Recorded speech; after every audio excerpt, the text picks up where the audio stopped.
Aqui, se você pegar, tem, qualquer um de nós aqui tem sangue de sergipano. Porque Itabuna foi feito por sergipano. É verdade.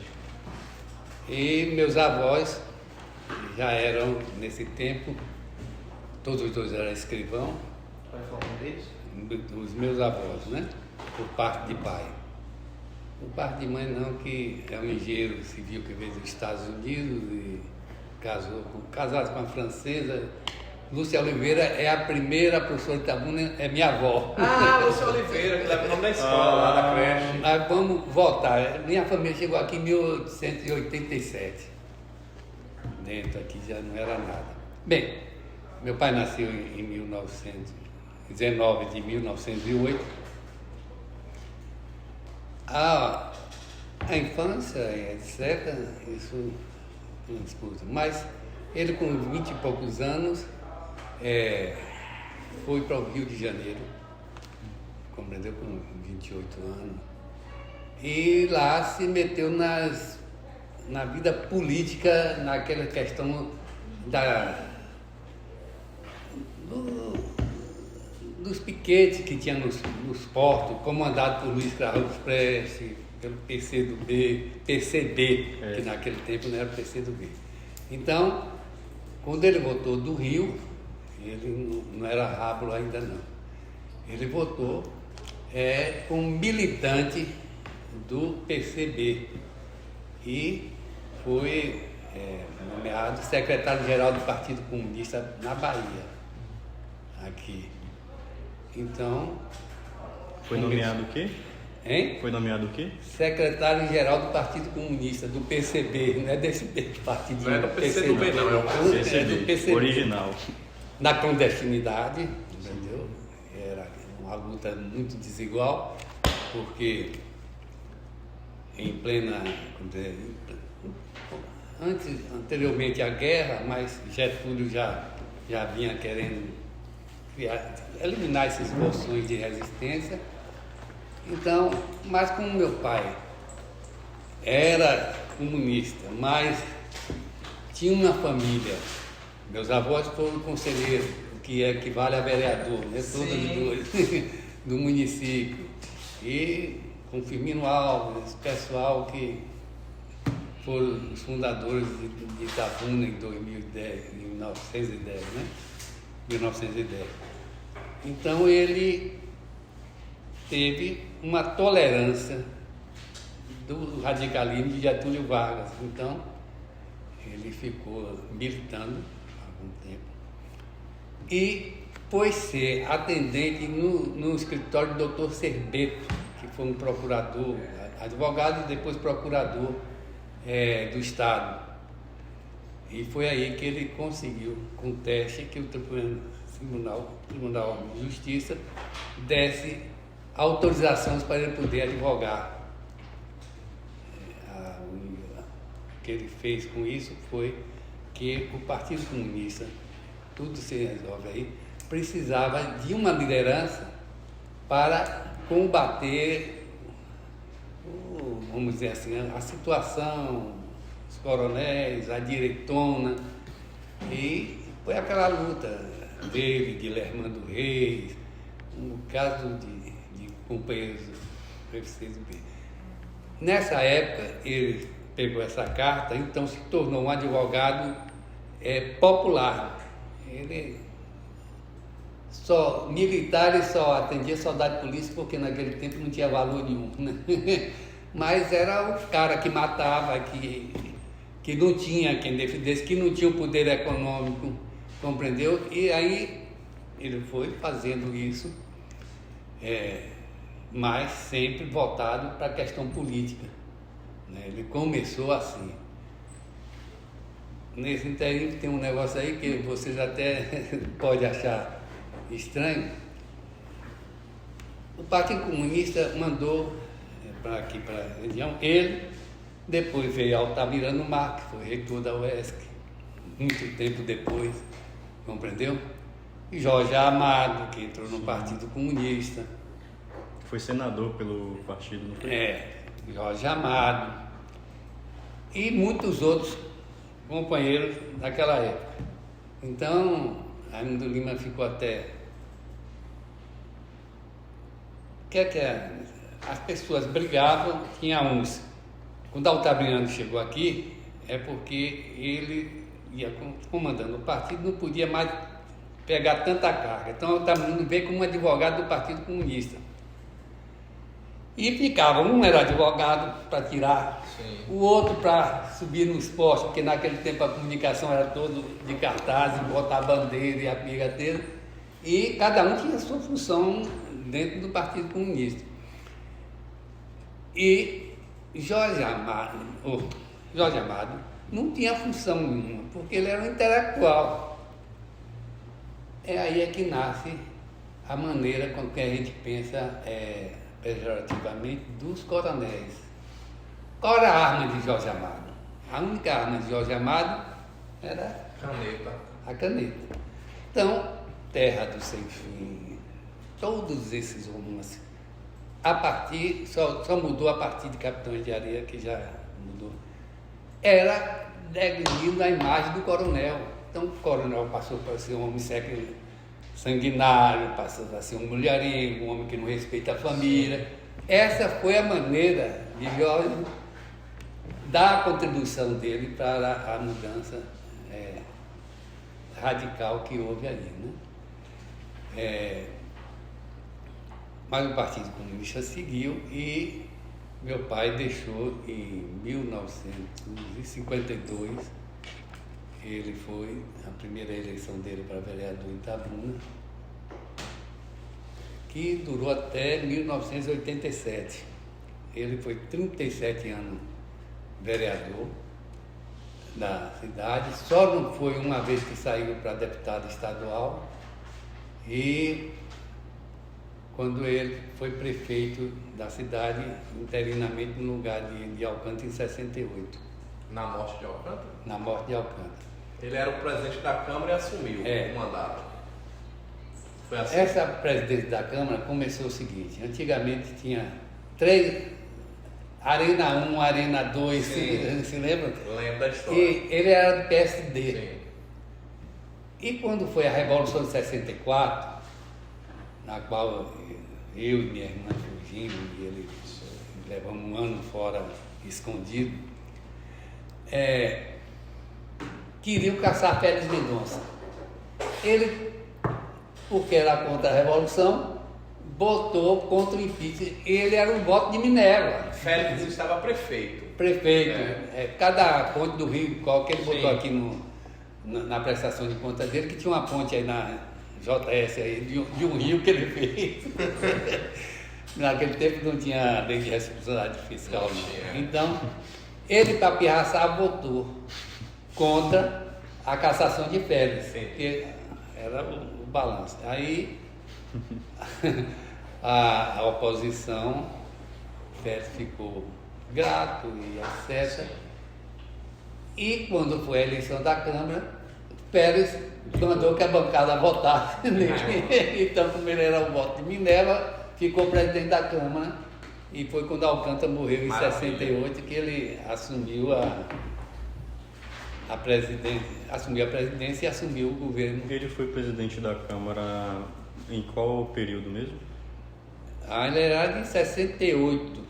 De 68. Mas ele sempre revezava como presidente, como secretário. Naquele tempo os homens eram mais assim, vamos dizer assim, os seus colegas discutiam, trocavam, se xingava tudo, mas saía para fora para conversar, tomar café. E a minha casa fica no campo ideológico, no plenário. Meu pai foi o homem mais contra o jogo do bicho, mas contra mesmo, porque não era brincadeira não. E Silvio Sepúlveda, que era filho de um compadre dele, e ele foi vereador, não sei se já ouvi falar em Silvio. Terminava de lá era para pescar, tudo, conversava sem problema. Naquele tempo, as pessoas pensavam em política de uma maneira diferente. Bem, então nós estamos aí já em 68. Em 60 tem uma passagem, ele foi coordenador das festividades do cinquentenário de Itabuna, que foi assim uma coisa muito marcante no município. E a vida jurídica dele, lógico, começou também, ele não largou. Em 52 ele continuou como advogado, com um dos maiores juristas que essa Bahia já teve, chamado Alberto Galvão. Então, era a parceria. Alberto Galvão era um jurista de renome, principalmente no direito penal, e ele era um rábula, mas com pouco conhecimento em comparação ao Alberto Galvão, jurídico, mas com poder de oratória imenso, mas imenso mesmo. Naquele tempo nós não tínhamos televisão, não tínhamos nada, a grande atração era a júri. Ele pegava a senha para ir para o júri aqui em Léo. Meu pai atuou no estado da Bahia inteiro. E pegava a senha aqui em Itabuna para ir, senão, porque era a diversão que tinha mesmo, desse pessoal. Então, essa parceria, porque pelo dom da oratória dele, ele fazia as pessoas rir, chorar, tudo ao mesmo tempo. Não deixasse ele falar muito tempo, não. E aí conta as passagens, que algumas são verdadeiras, dele. A primeira, eu me lembro, o doutor Ali, que foi promotor aqui, a família toda, foi hereditário do Ali Lima,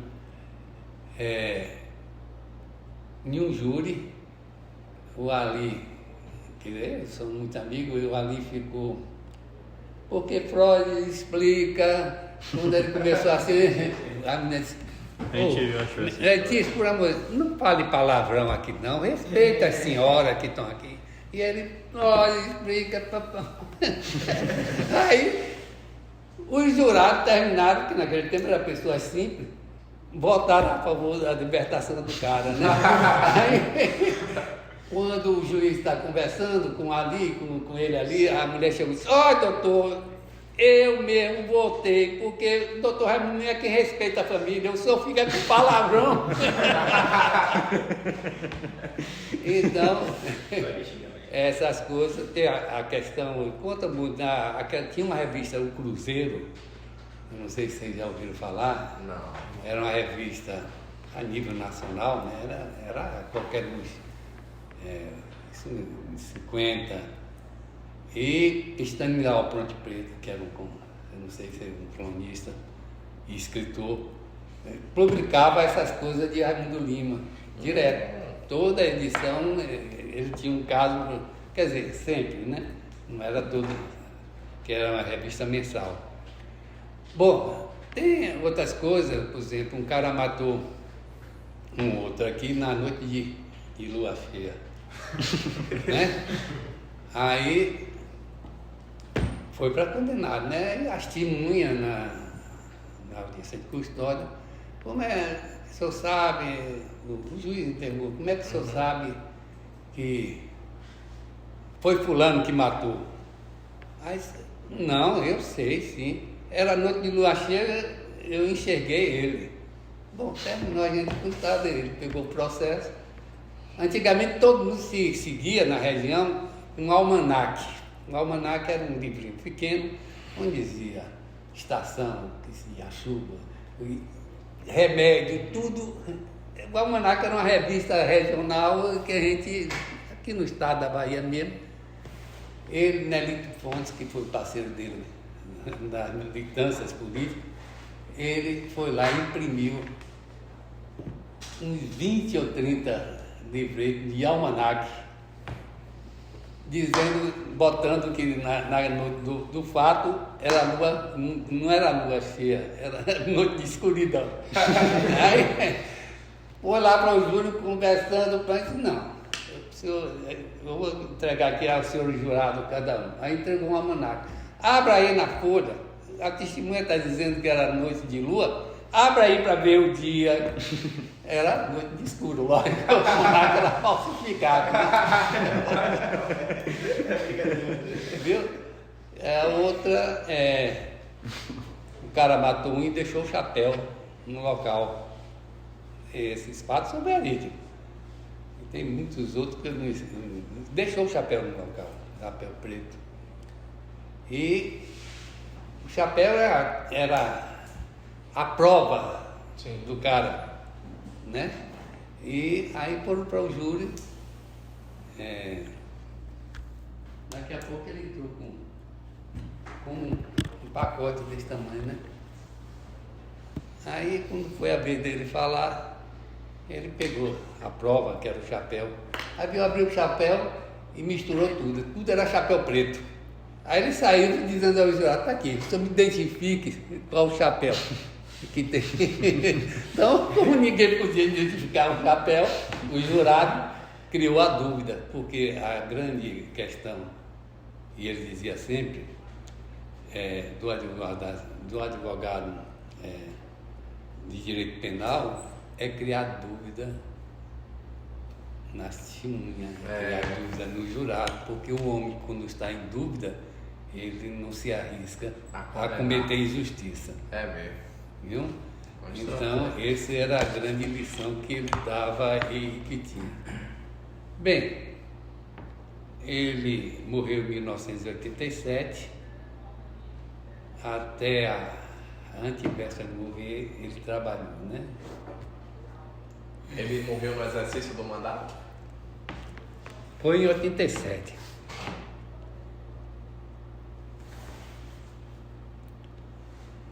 Bem, outros fatos, ele teve 4.000 e pouca intervenção, que antigamente não se contava, não era só intervenção de júri, qualquer intervenção que tivesse do advogado se contava, né? Ele teve 4.226 intervenção na justiça. Então, foi um advogado que durante 50 e poucos anos de militância,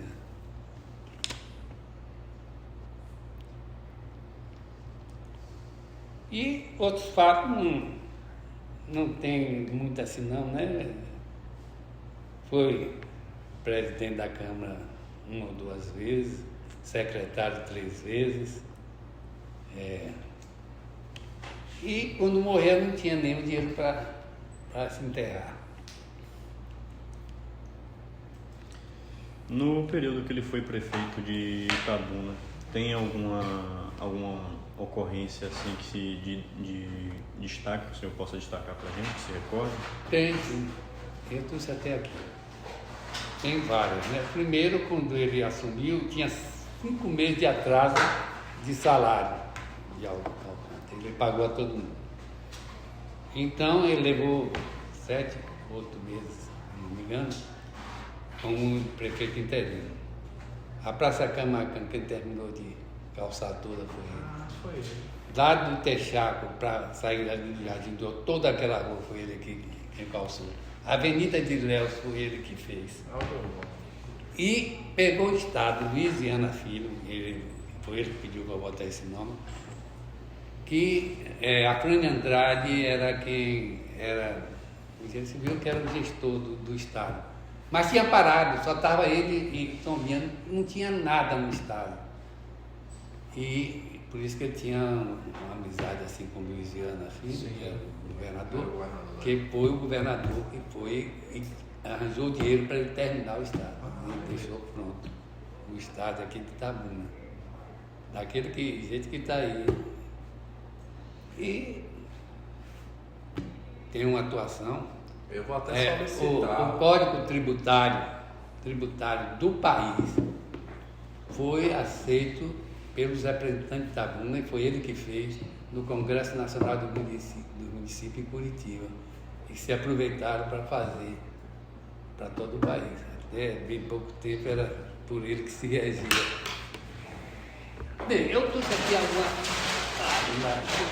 Porque eu já disse nosso amigo aqui, meu companheiro e irmão, que eu sou apaixonado por foto. Eu tenho foto de 1887, todo mundo tem visual.